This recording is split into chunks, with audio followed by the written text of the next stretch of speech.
let me introduce, trying to take as little time as possible, Ciaran McCreesh, who is going to tell us about the constraint programming perspective of encoding. So Ciaran, well, I think all the information is here. Ciaran is from University of Glasgow, and he have done interesting work in constraint programming, subgraph finding, click solvers, right? You're going to talk Yeah. about in a couple of weeks in another workshop, in the Beyond Sat workshop. And okay, I shouldn't take any more of your time, but I'm really happy that you could speak here and tell us about constraint programming perspective, please.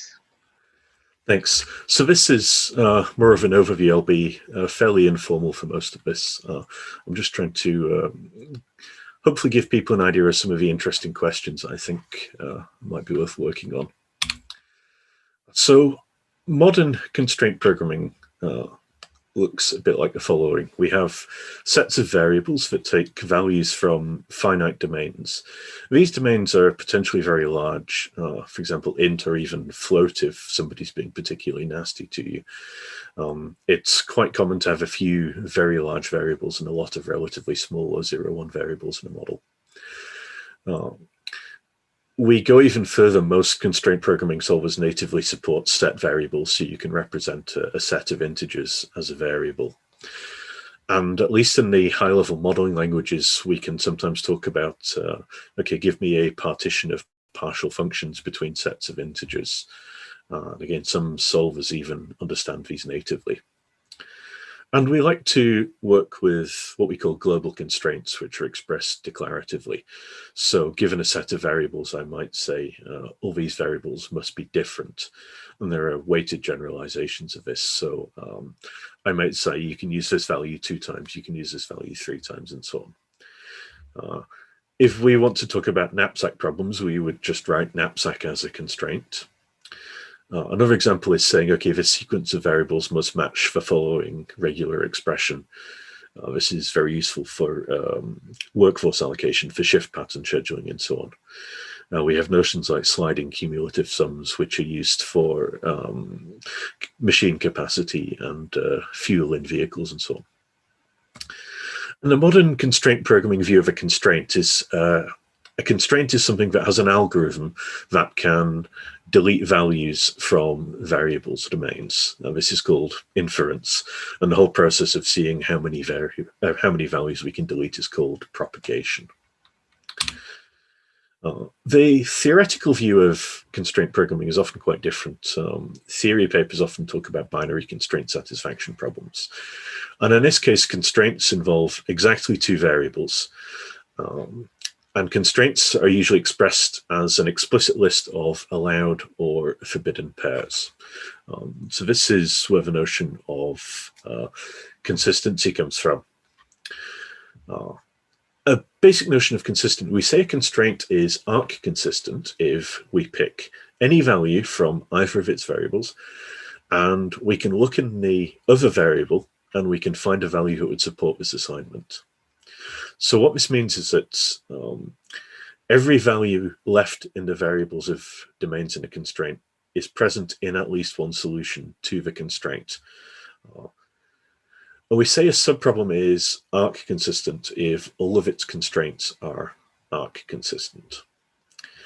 And the intuitive reason for why this is interesting is if the only thing you're allowed to do is look at one constraint at a time, and the only thing you can do with a constraint is delete values from variables, then arc consistency is the strongest possible reasoning you can do over binary constraint satisfaction problems. It's a simple example. This is kind of pigeonholey, so it's been discussed a lot already. I'll just go over this very quickly. Let's say we have 3 variables, each take a value 0, 1, and we want them to be not equals, so we're trying to 2-color a triangle. If we look at what arc consistency would do on the problem expressed this way, you would look at the x1 is not equal to x2 constraint, and it would check for each value whether it's supported by another value. So if x1 is 0, we can give x2 the value 1. If x1 is 1, we can give the value x2 equals 0, and so on. And we can go through all this, check the definition. Everything is fine. We have no inference. Nothing is deleted. But obviously, to a human, the problem is very clearly unsatisfiable. So modern constraint programming wants to go beyond this. In fact, what we want to do is something a bit like how humans solve Sudoku puzzles. So I'm showing you here one row of a Sudoku puzzle. Hey, Ciaran? So, yes. What does supported mean? There is a value that exists such that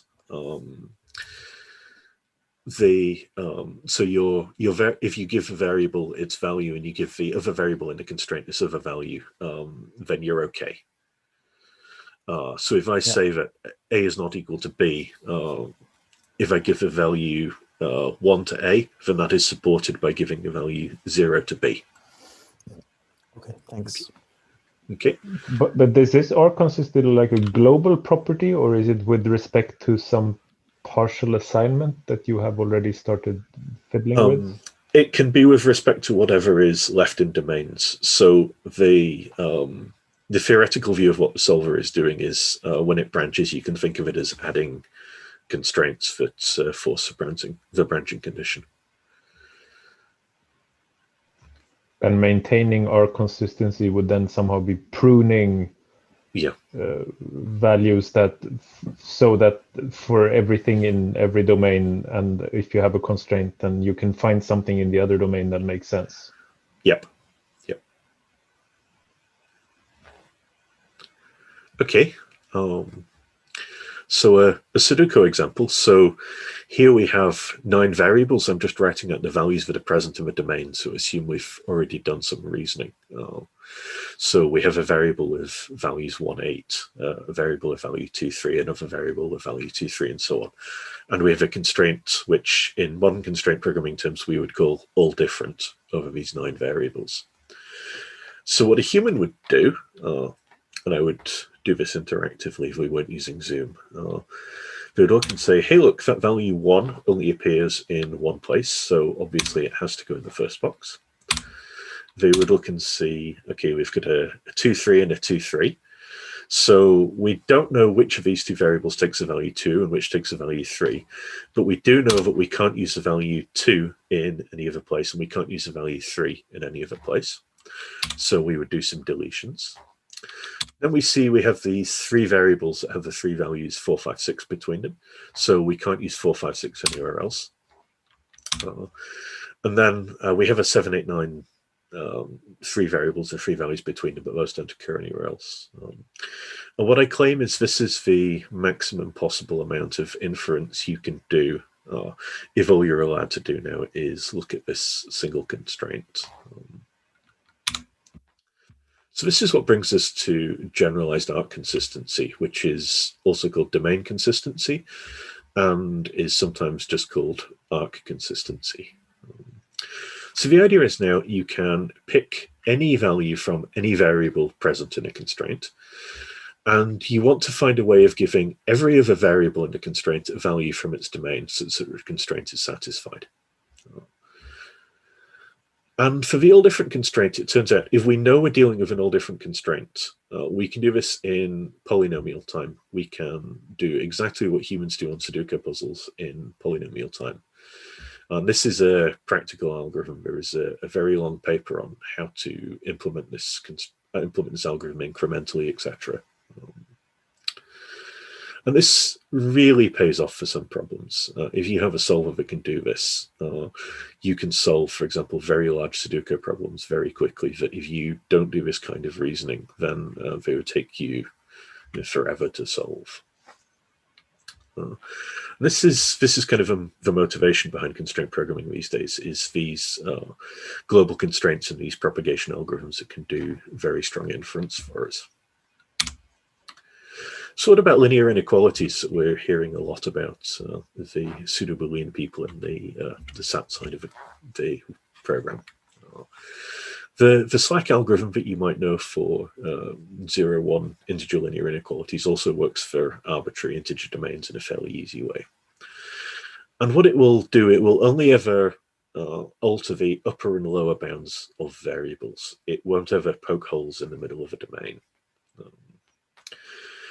We have another notion of consistency called integer bounds consistency, usually just called bounds consistency, where now, instead of saying pick an arbitrary value from a domain, we're saying pick either the upper or lower bound from a domain, and then there exists support across the remainder of the constraint. The reason we're interested in this, there are much faster propagation algorithms for some constraints. For some constraints, achieving bounds consistency is easy, or linear time or log linear time, whereas achieving generalized arc consistency can be, for example, cubic or even NP complete. Another reason this is interesting is because if we know that we're only ever going to be doing bounds consistent propagation on a particular variable, we can represent a variable just by storing its upper and lower bounds, so 2 integer values. This is very useful if we have large domains. It's quite common in constraint optimization problems, for example, for the objective value to be an unbounded integer. So if we can avoid storing 2 to the 64 values as explicit 0-1 variables, this is very helpful. What about linear equalities? Now, in this case, generalized arc consistency and bounds consistency are both NP hard. You can see this, for example, the subset sum problem is basically asking whether a solution exists here. One thing we could do is enforce bounds consistency on a pair of inequalities. So if I have, for example, 2x1 plus 2x2 plus 2x3 equals 5, and let's say the values, the x variables all take the values 0, 1, or 2. I could enforce that these have to be greater than or equal to 5 and less than or equal to 5.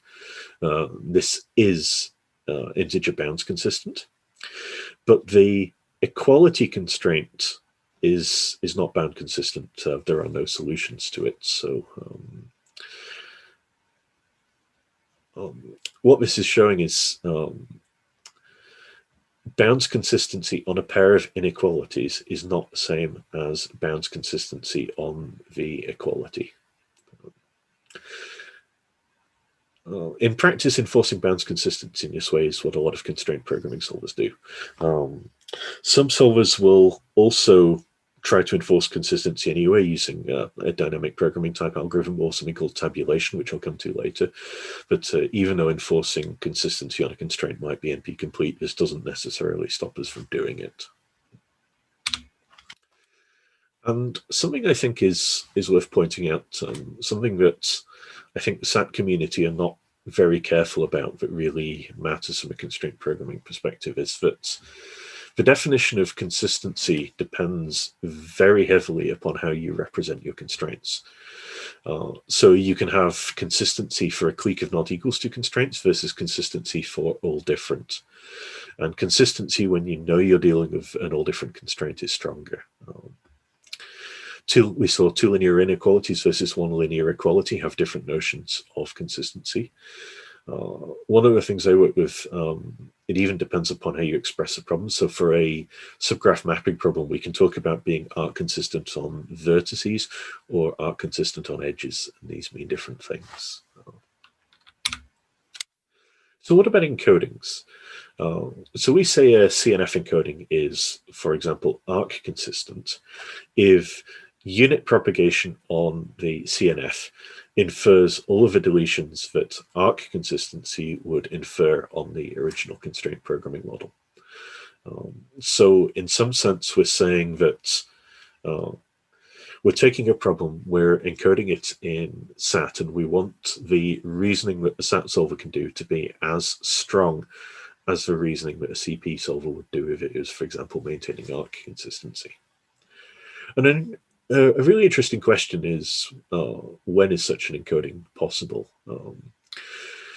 We saw in the first talk that this is not possible for pigeonhole type arguments, the all different constraint, for example. there is, in some sense, if you're allowed to do an all different propagator using an arbitrary piece of code that runs in polynomial time, you can do something that is better than any possible polynomial space encoding for the all different constraints. In general, we don't know which constraints this is true for and which constraints it is not true for. Related to this is consistency for proof logging. If we're working with a proof logging system that is built upon reverse unit propagation, we know that, okay, we couldn't do the all different constraint. But is it possible to justify additional inferences that do not follow using reverse unit propagation in a compact and easy way? So, for example, if we're dealing with an all different constraint, we could use reverse unit propagation plus generating new constraints on the fly using the cutting points proof to create a justifying constraint programming solver. And again, we don't know which constraints we can and cannot do this for.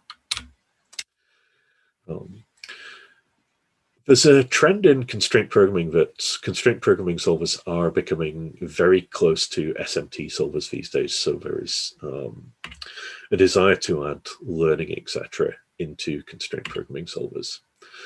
And a view that is becoming increasingly popular in Australia is that we should not really bother with clever constraint propagation algorithms. We should not bother trying to delete as many things as possible as early as possible. Instead, we should wait until we hit a conflict, and then we should think really carefully about why we generated, why we're in a conflict, and just start generating clauses late on to say, this particular constraint is not happy with what you did for this very specific reason. And again, it would be interesting to understand why this seems to work quite well in practice.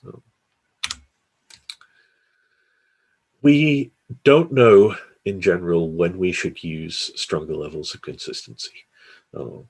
Generalized out consistency is not always worth doing. It can be an expensive way of not getting very many additional deletions. And sometimes even stronger levels of consistency pay off.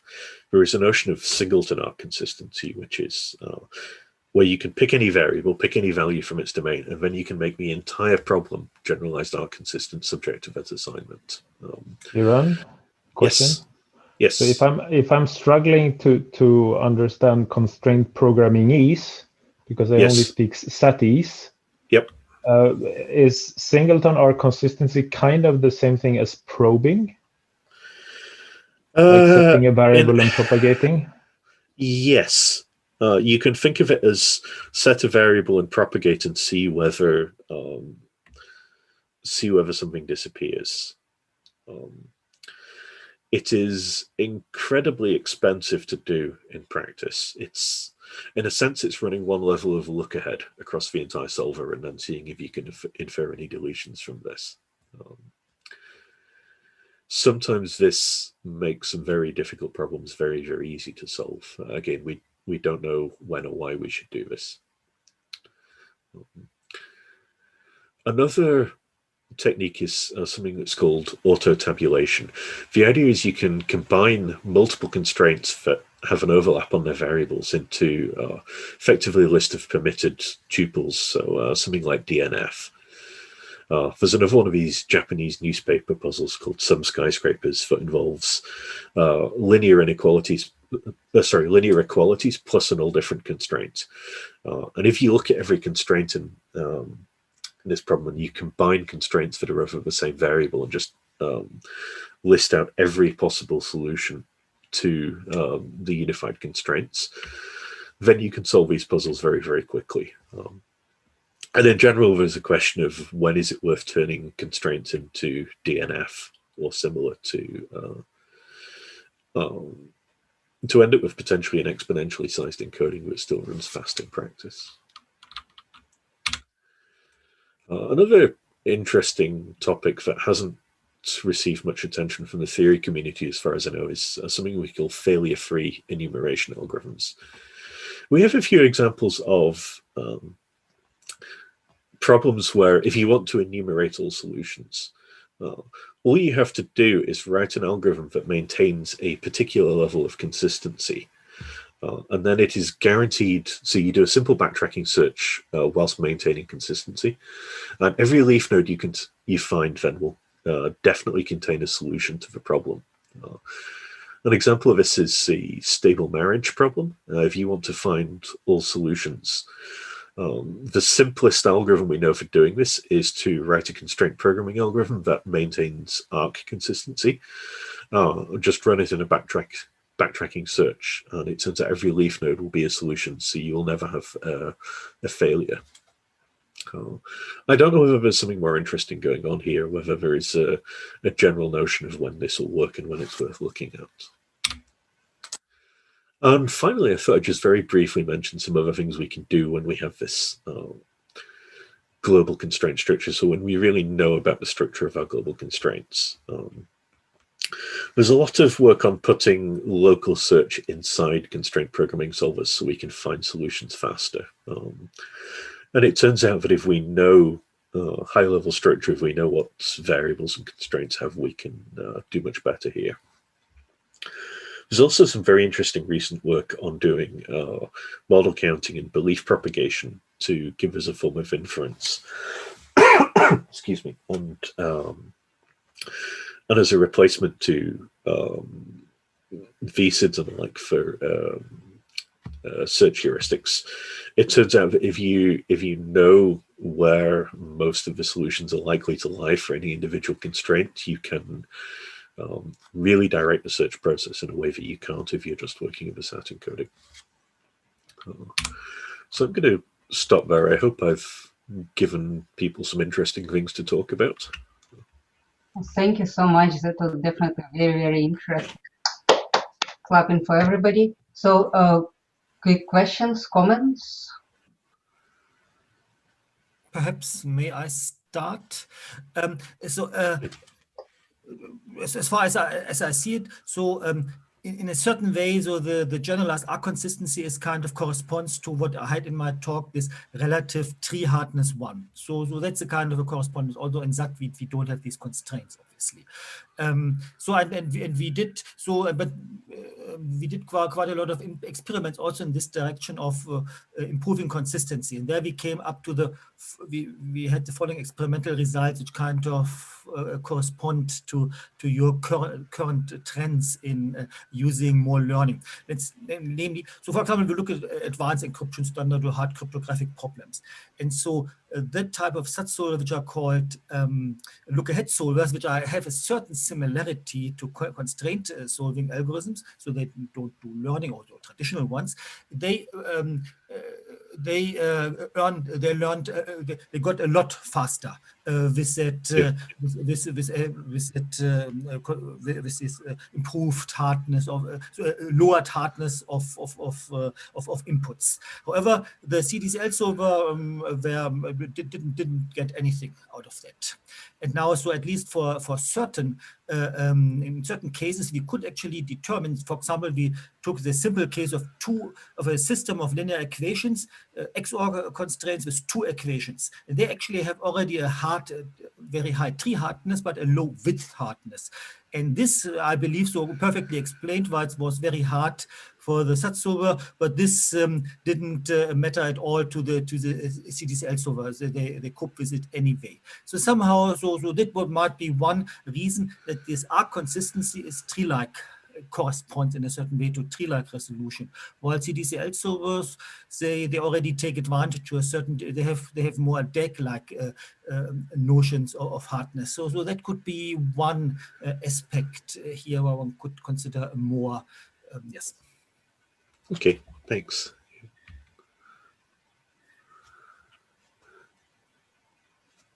Maybe a quick question. You mentioned the result that all different can't be expressed in CNF in polynomial space.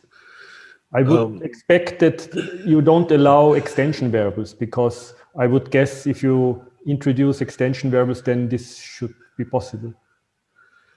I think Oliver might be the better person to answer this Yes, question. so perhaps that was in the part of my talk, which I did run very quickly through it. But basically, so it is of course not that you can, of course you can express all different in polynomial size, but it's the consistency. So you want that whenever you apply a partial assignment to your encoding and the whole thing gets unsatisfiable, then you want that unit loss propagation or any kind of resolution also solves the problem. That's the part that makes it hard. And then also with auxiliary variables, you can't do it.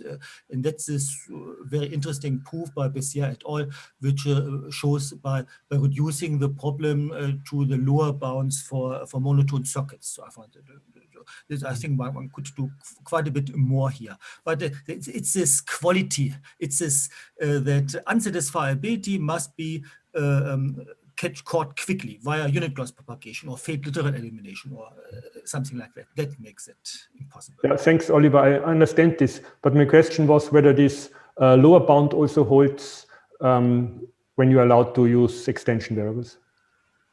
Yes. So that allows, you see, you can do arbitrary because it's relative. It's this relative hardness. So there's no restriction at all on that. So that doesn't help in this case, unfortunately. So do I understand correctly that the problem here is that whatever encoding you use, since all different, if you give it the pigeonhole, then all different will immediately propagate to contradiction. Like it would just look at the pigeonhole instance and say unset. So whatever CNF encoding you have in mind should also at top level unit propagate to contradiction. Is that a correct understanding? Yes. Yeah. And that sort of hints why it's hard to do, I guess. Yes, so I have the argument that of course you could just implement a circuit which implements Reger's algorithm, right, for all different. And then you would have like a circuit which would do the all different constraint, but you would probably need additional decisions. You wouldn't get it by just propagation. I think this is the right way to think about it, right? No, but if I may chime in, the problem is, of course, you can do some computation. You see, you watch your SAT solver, and then, of course, you can do it, of course, because then you can just simulate the all different algorithm in any way. But if it's just the simple SAT solver, we just do resolution or something like that, then it doesn't have this ability to watch itself and say, oh, we're having an all different constraint.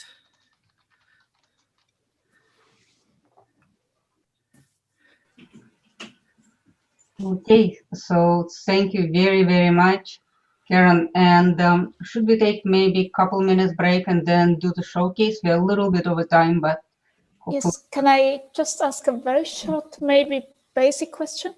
Mm-hmm.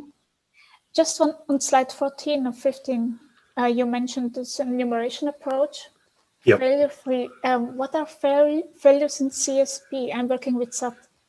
Okay, so you do let's think a very simple backtracking search tree. Mm-hmm. So you reach a leaf node of this search tree, and there are two reasons you could have a leaf node.